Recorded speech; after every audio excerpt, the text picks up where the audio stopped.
they have to be very careful during the early game kasi the only early game that they have would be the SV Arlot and that Fredrin. Damage-wise, kailangan mo ng 2-item power spike doon sa Kimi, 3-item for the Claude. So they have to survive the early or speed up the game at scale ng mabilis yung dalawang marksman. Ang ating pangalawang serye ng laban na to. Again, playoffs is still up in the air para sa Omega at ang Aurora naman looking for number 13. This is Omega versus Aurora. It's gonna be a really wild ride. By the way, Unli Purifies para sa Omega ngayon. Oo nga, no, tatlong Purify. Talaga nirespeto nila yung pick of power dito ng Aurora. Nakalahati kagad yung buhay dito ni Haji. Pero given yan dahil nga, actually hindi nga given yun kasi dapat yung Kimi ang nang-agresibo dito no? Well, it is made possible because of the impure rage mula dito sa Angela. So masakit talaga yan sa simula. Pag sinalo mo, 4-5 love waves mula dyan, talagang mamahalin mo. Love hurts. Love hurts. Yun yung yung parang first item codex agad kahapon na nakita natin. Yeah. Update. Diba? Biglang naglambot sa harapan. So we'll see if that's gonna happen here as well. Pero so far, parang harapan lang yung gustong laban dito ng Omega. Everyone is just waiting to see kung kayang mapa-survive lang si Haji. This matchup.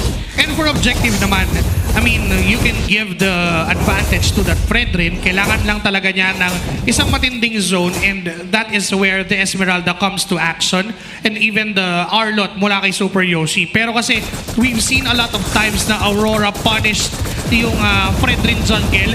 We saw that during the Aurora versus TLPH match where Carl TZ has been punished every single pre-objective team fight na gustong gawin ng Aurora. Laging pinapatay yung Fredrin. Uy, wait lang tingnan natin kung magkakaroon ba ng patayan.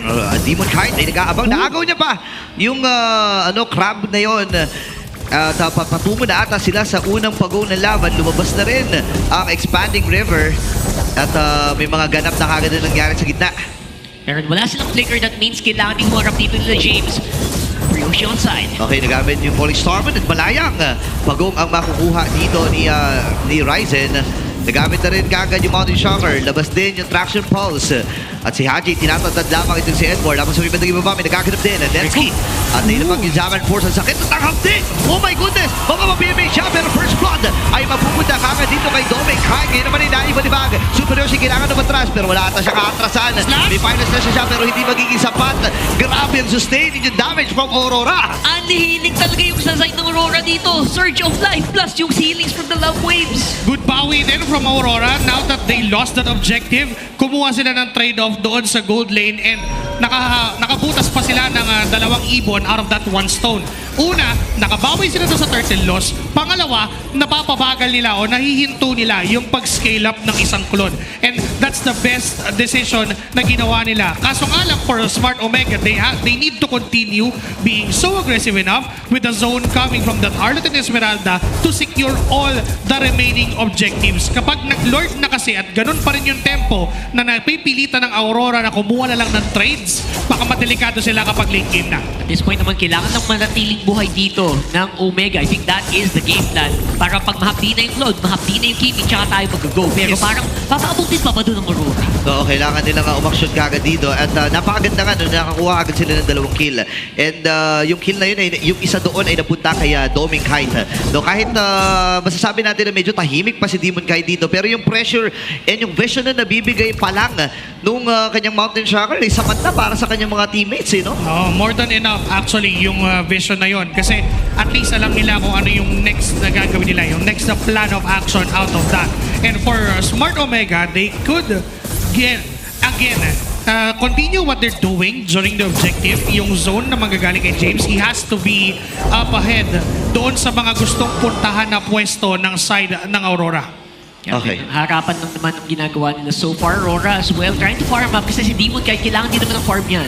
So try nila, I don't know if they're gonna contest this. Pero so far, Omega parang handa naman sila lumaban. Handang-handa magiging 5v5 nga magiging laban dito. Conceal from Light. Hahabulin ba niya? Nandun na yung Shinami Slam na pag-unisaman force at tayo balibag din! Oh my goodness! Napaalam kagad dito si Super Yoshi. Habang si Ryzen, kailangan matras. Kailangan ng kanyang buhay dito. James sa may madalikod. Kababaran Ay lang. nakikipagsabayan na rin lang. Edward, nagamit Wow! doon. Yung appraisal na pero naiwasan ni Edward. Kaya mamamatay din siya dun sa naging proseso. Right. Yue ay swell ay matutunaw mula kay Netsky.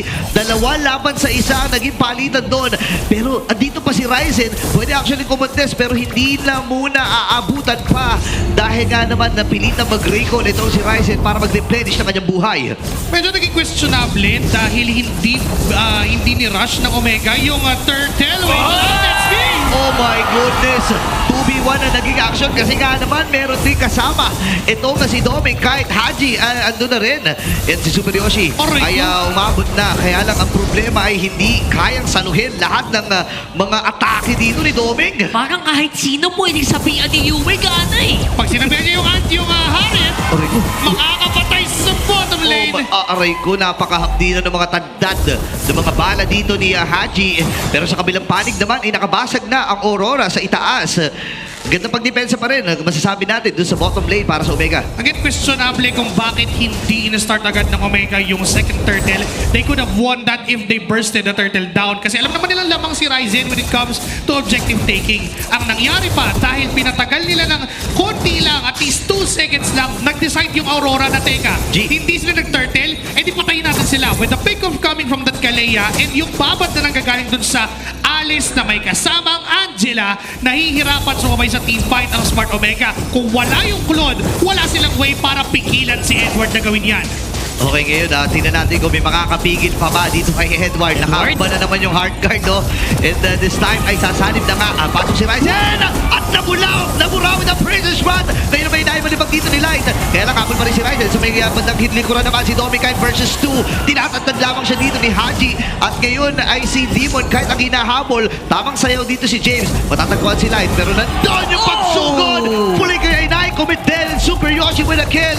Totoo rin pa nga sila sa ibaba. Bulilyaso yata ang plano doon na hindi sapat at literal na tumagos sa hard guard ang atake dito ng Omega. Good punish from Smart Omega. We're talking about if wala yung Claude doon sa mga laban, there is no answer to that Alice. But when Netsky came down with the fight for Omega, nanalo sila doon sa clash. Plus, transitioning into this objective. Paulit-ulit na pwedeng gawin to ng Smart Omega na i-gravitate na yung ikot na isama si Netsky doon sa mga plano. Kasi kung hindi siya sasabay, hindi nga sila tatagos.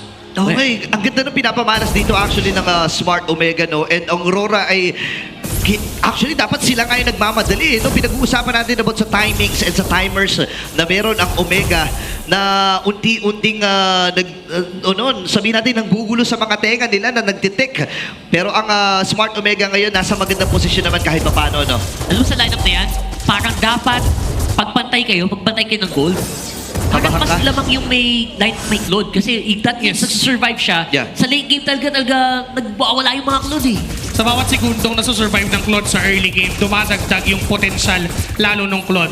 We're not saying na infinitely scaling yung Claude. There will become a time naman na magpa-fall down yung power spike niyan. Ang inaantay ng side dito ng Aurora is yung Blade Armor mula dito sa Alice ni Edward Ayun and na nga. the Radiant Armor as well. Pag nabuo yung items na yon, parang libre na siya, napapasok na lang sa loob at maghihintay. And last item would be Winter Crown. That's the setup na kailangan ng Aurora kung late game ang usapan. Alright, big conceal ginamit para makatakbo with that little bit of move speed. Omega ngayon sasalubong.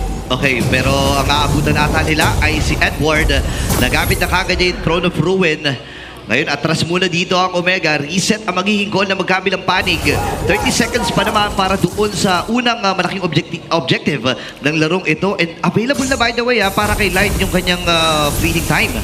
Yeah. Ang maganda din of course for Aurora is dalawa naman yung carry nila. YSS plus of course yung Harif. It's really scary pero at the same time, kailangan sobrang pasok sa timing nung pasok din ni Edward.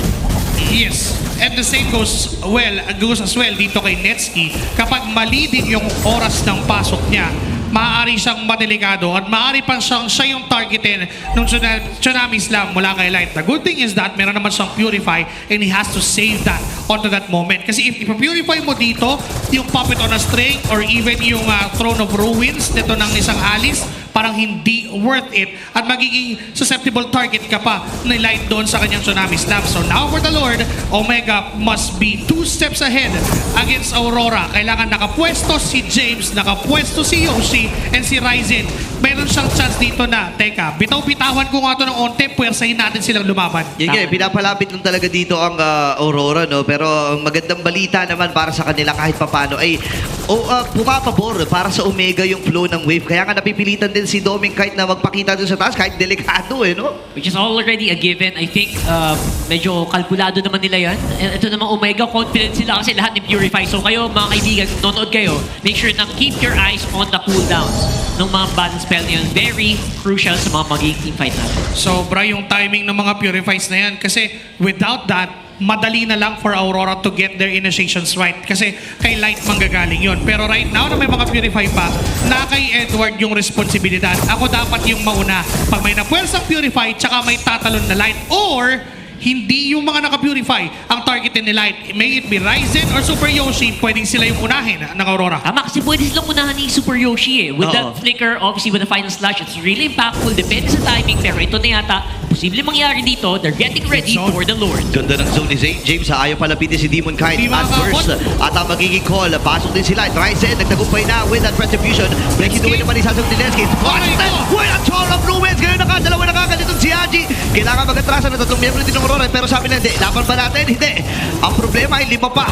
Mula sa bagong barangay ang nabubuhay sa kanila. Magbabasag pa ata sila ng Torres sa may bandang gitna. Falling Storm ni inaambalangan ni James. Pero hindi na muna itutuloy. Diretso sa Evolution Breaker Fire Sense. Nagamit din yung Purify mula dito kay Domeng. Pero atras muna sila. Mapito na Shing. Nagamit din dito ni Yue. Hindi sapat yung kanilang damage. And at least kahit paano, re-respeto din ng Omega sa defensive power at prowess dito ng Aurora.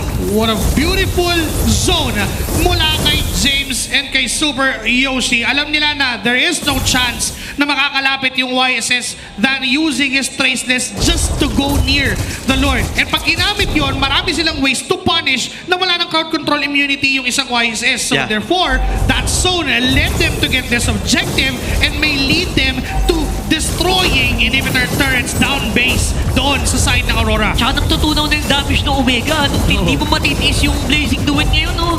Oo, mahap dito talaga eh. And nakakatakot dito. Nasa 12-minute mark pa lang tayo. Bumubutas na talaga ng mga armors. Pero Edward! pumasok itong si Edward. Flicker na gamit with the Throne of Ruin. Nasanib na with the Hard Guard. Kakayanin ba nila nga i-sustain? Pero hindi! Napagsakan din! Naka-pressure shot! Nakakuha si Haji ng kill. Andun yung fire shot. Nahiduin naman mula dito kay Nessie. Pero patras. Pero nakadalawa lang si Haji. Ayun na. Papasok na rin. Ryzen masyado ata naging Doming malalim. shot! Si Domeng, ito na ang aksyon na kanyang inaantay. At ang Domeng and Demon Kai combo ay nakakuha din ang kill. Napakaswabing microhan ginagawa dito ng natitirang miyembro ng Aurora. That was beautiful. Now it's a 3v3. Medyo delikado lang na kinakailangan pang mauna ni Edward, kinakailangan pang mamatay ng dalawa bago makatuluyang palag ang side ng Aurora. Pero you don't have to blame them kasi kailangan din makita ni Doming kahit na nauubos yung resources ng Omega bago siya pumasok ng tuluyan. Kasi kung makikipagsabayan, delikado sila doon sa Blazing Duet. Remember, the only knock-up that they have is manggagaling dito kay Light and naka-purify pa si Netsuki. And kung gagastusin niya yung knock-up na yon para lang pigilan yung Blazing Duet, it really is a wasted resource. So wala silang magawa kundi saluhin yung mga Blazing Duet na paparating. And for Doming to be efficient, kailangan matapos yung mga yon. May pre-requirement bago siya sumali ng laban. Tapos sinasayawan nyo pa yung final slash timing. So ang dami Oo. talagang kailangan bantayan. And that's already a given. At the same time, nagagawa naman nila ng paraan. Para din sa Omega, it does feel like ituloy-tuloy lang ang tempo. Haji, maganda yung spacing niya. He's also able to free it from the backlines. And they're doing the job. And again, it's all about yung timing Super Yoshi and their Ryzen, yung pasok na energy eruption mula sa Fredrin. Alam mo yun ngayon nakakatakot eh. No? Hanggang ngayon na hindi pa rin nila maabot itong si Haji. At naghahanap pa rin sila ng way para maabot itong si Haji. Mga ilang attempts na rin ang ibinigay ni Edward para lang maabutan at mahuli itong si Haji. Ang problema nga lang kasi naka-purify yan. So kailangan mong antayin yung layer ng mga stunts na meron kayo bago ka magbitaw talaga ng kung ano-ano mga element at skills. And nakaatas din dito kay Light yung sabihin natin yung job na kunin itong si Haji kasi siya yung nagpapasit ng ulo nito eh, no? Literally purify yung kalaban niya. And again, it's so hard to catch him. 5-0 so far on the Kimmy. Looking like they want to go for a fight here, pero reset muna. Okay, first ata magiging call. Ang sakit! Naramdaman ni James yung mga hampas mula doon sa Chrono Dashes and Synchrovision mula kay Doming. Pero ang malaking problema ay wala ng Zaman Force. I-burst na ito at isuko na muna ng Aurora kasi alam nila na malaking resource ang nawala doon right after mailapag yung Zaman Force. And wala yung only dash doon nitong si Doming Kite and kitang-kita ng Omega na guys, ito na ang ating opening. What's the play gonna be here for Aurora? For Aurora, they have to be really mindful doon sa pwedeng pasok ng Smart Omega. And not just that, even yung pasok ni Edward himself. Kailangan niya mag-ingat kasi if hindi pa spent yung resources, just like yung second skill ni Haji or even yung traction pulse, maaaring matrap na siya doon sa loob. Remember, this is a full item Kulod. Hindi ka nasasantuhin ng Kulod na naka-Trinity at naka-Sea Halberd pa. So technically, it is not the right idea for Edward to enter alone. Kailangan sasabay dun sa talon ng Kaleya. Kailangan may Heart Guard na rin nakasunod. And yung Zaman Force ni Dominic kailangan ma-utilize na maayos. Naku, mahihirapan nata sila dito. Siguro na yung Lord. At patungo na sila sa may bandang itaan. Edward! Sila sinagamit. Pasok din si Edward!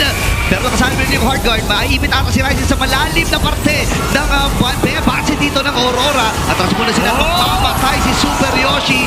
Masaya pa rin ang Aurora sa kanilang nakuha. Even doon na nabasag yung Torres sa ibaba. Parang naramdaman natin yung yung sustain ng Ube na na ginagawa Yes. nila ngayon. Finally! That's what we're talking about. Saktong pasok ng Thorn of Ruins plus the Zaman Force plus the Heart Guard. Pag nagsabay-sabay, even yung talon ni Light, kasama yung kanyang passive, pag nagsabay-sabay yun, hindi na naman ma-handle ng Omega yung sustain power ng Aurora. And if that would repeat again sa mga susunod pang laban, maaaring bumaliktad na naman yung sitwasyon. Pero ang mahalaga for Smart Omega, nakabawas na sila ng dalawang inhibitor turret. One more Lord might get this game against Aurora. Definitely the Blade Armor, malaking tulong din para dito. Keeping Edward in check. As well as di siya maka-create mas Zelensky and Kimmy. Here we go though. Looks like Aurora trying to make stuff happen. Actually, may torre pa pala sa gitna so hindi sila masyadong makabate dito. Oo. Ang sikip pa ng mapa kung titignan mo para dito sa Smart Omega. And then isa sa mga malalaking advantage siguro na nakuha din ng Smart Omega bukod sa bukas yung top, yung long lane din sa ibaba. So isa yun sa mga alalahanin ng Aurora. Though meron naman silang Angela dito na pwede nilang italaga. Kaya lang ang problema, may mga tendency na baka inaabangan din lang nila mag-clear itong si Yue sa baba. Tapos pwede nilang bigyan, no? Kaya Yun nga pa eh. yung mga mahihirap na pwesto na kailangan alalahanin ng Aurora for Smart Omega dahil din naman na fully utilized na itong si Netsky sa kanyang Claude and even Haji. Mas maganda for them na sila din magsabay-sabay. Yung surprise from Super Yoshi from that final slash, isabay mo doon sa energy eruption na pwedeng gawin ni Ryzen or interchangeable. Maaling si Ryzen yung kumuha ng ton tapos nakahanda yung final slash for Super Yoshi. Ihahain na lang niya doon sa damage dealers. Ipapunish lang nila kumbaga yung pasok ng mga frontliners mula Aurora. Now, personally, binabantayan ko din yung positioning ni Ryzen dito.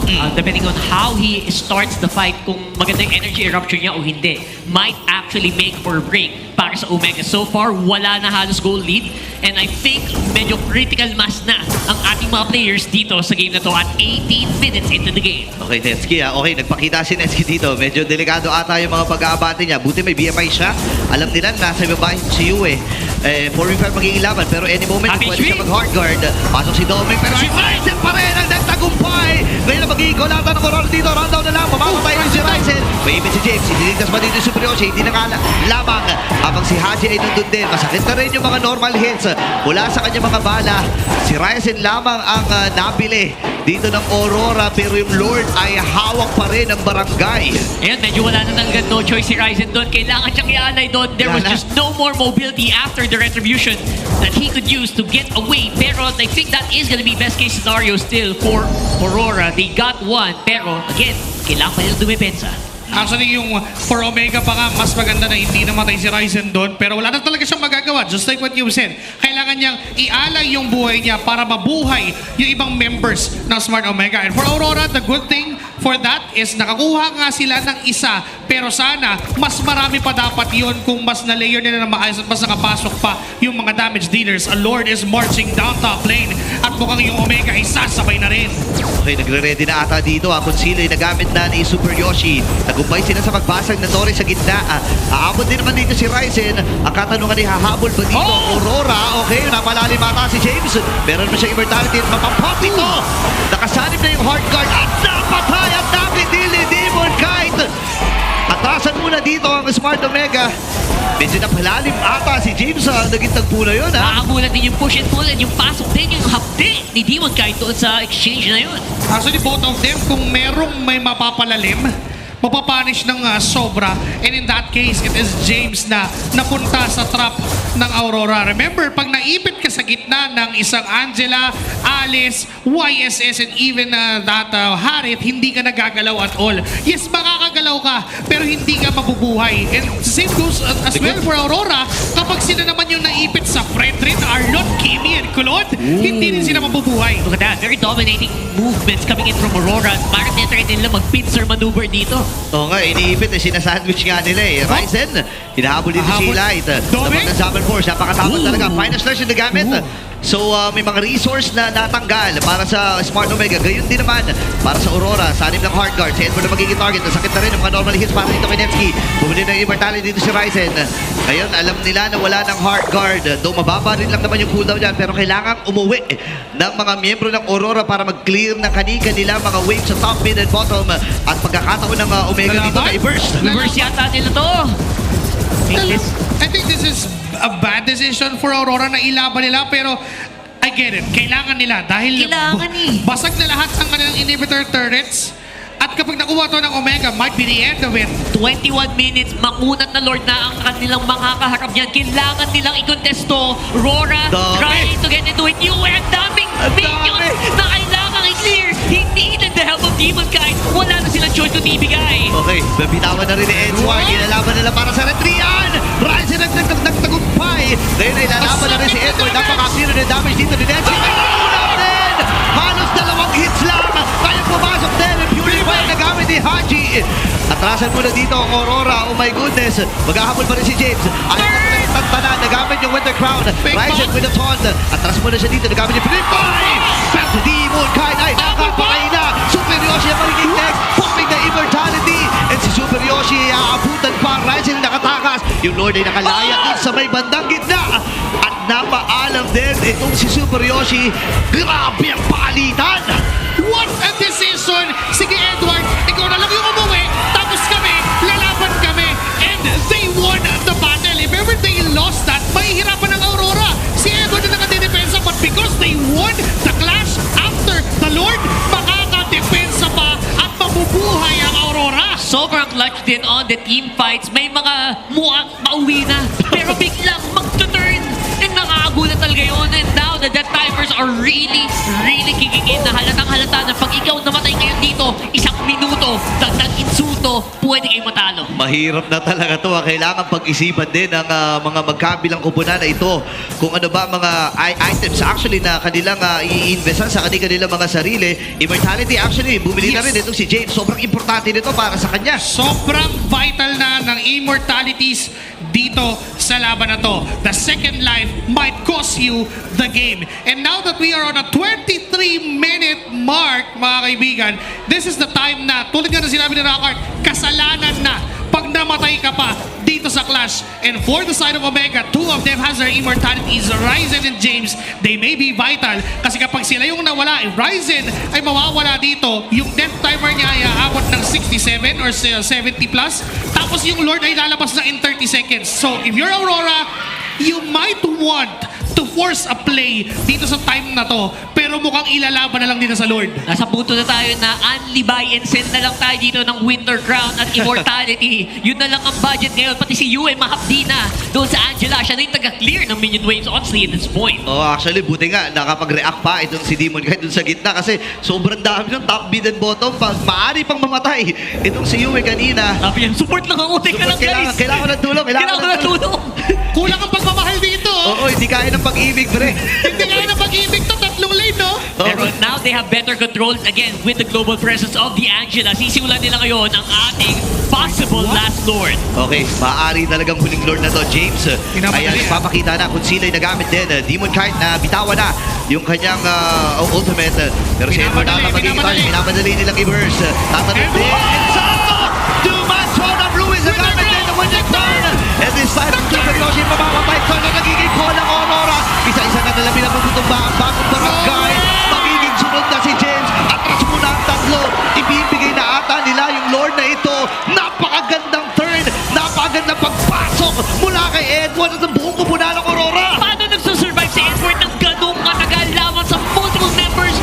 This going crazy for Aurora. Winter Crown play! At first we thought na hindi yun ito turn. Ang ginagawa lang ni Edward, mag-zone lang sana for them to secure the Lord. But when they saw that 4-man Torn of Ruins, parang go time na. Sige, i-turn na lang natin para mas free at mas secure yung pagkuha natin ng objective. And that decision making is too stellar for Aurora. And now they're back at square one. Lamang pa nga sila ng 8,000 and they might end this game. It's a Legend Zero thing. Look at this play.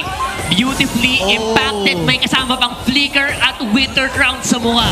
Diba, dalawa yun nahuli. Yung nasa likuran kasi hindi na din makakaabot. And sakto din yung mga Winter Crowns na napindutan dito. Aabot naman si James. 5 seconds para sa kanya. Yung Lord ay nandito na. 5v5 ulit to, and we are gonna see the Lord up on mid. So again, don't forget, kalpukan naman ang kanilang base. Activated na ngayon. Kalahati kagad yung buhay pero nabigyan. Nakakandito si Ryan and James. Sumasayaw siya. Kapag mo talikod. Kasi kailangan umatras. Ready na at ang Aurora. Nagpilihan na ng mga Winter Crown. Nagpindutan na.